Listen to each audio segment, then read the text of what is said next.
আচ্ছা গাইস, তো দেখো আজকে কি করা হবে। এক আলোকবর্ষ সমান সমান কত কিলোমিটার সেটা বের করা হবে। এক আলোকবর্ষ তো কীভাবে বের করতে হবে? হ্যাঁ, বের করা যাবে, কিন্তু একটু সমস্যা হবে।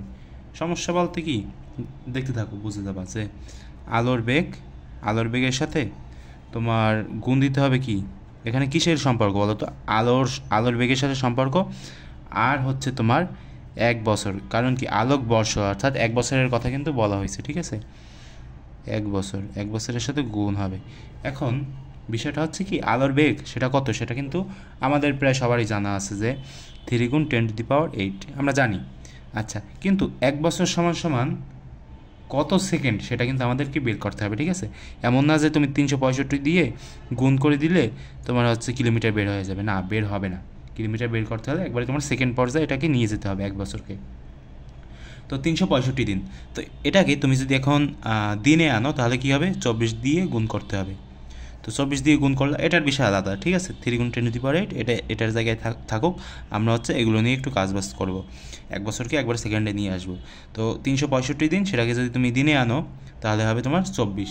আচ্ছা, 24 থেকে যদি তুমি এটাকে ঘন্টায় আনো, 24 ঘন্টা মানে এই যে এত দিনকে যদি তুমি ঘন্টায় আনো তাহলে কী হবে, 60 দ্বারা গুণ হবে। তো এখন মনে করো যে তুমি 60 দিয়ে যদি তুমি সেকেন্ডে আনতে চাও তাহলে হবে আরও একটা 60 দিয়ে গুণ। তো এরকমভাবে তুমি যদি গুণ করো তাহলে এখানে ক্যালকুলেশন করলে যে উত্তরটা আসবে সেটা হচ্ছে যে তোমার 9.46 গুণ হচ্ছে তোমার 10⁻15 কী আসবে, মিটার। এখন ভাই, আমরা কি এটা মিটারে বের করব? না, আমরা কিন্তু এটাকে মিটারে বের করব না। আমরা হচ্ছে এটাকে তোমার ওই যে কিলোমিটার একক আছে না, কিলোমিটার এককই বের করবো। তো কীভাবে বের করা যাবে? তো এই যে 10⁻15 এটাকে যদি আমরা কিলোমিটারে নিয়ে যাই তাহলে কি হবে, এখানে হবে 9.46 গুণ হচ্ছে তোমার 10⁻12। ঠিক আছে? কেন 12 হবে? 12 হওয়ার কারণ কি বলো তো ভাই?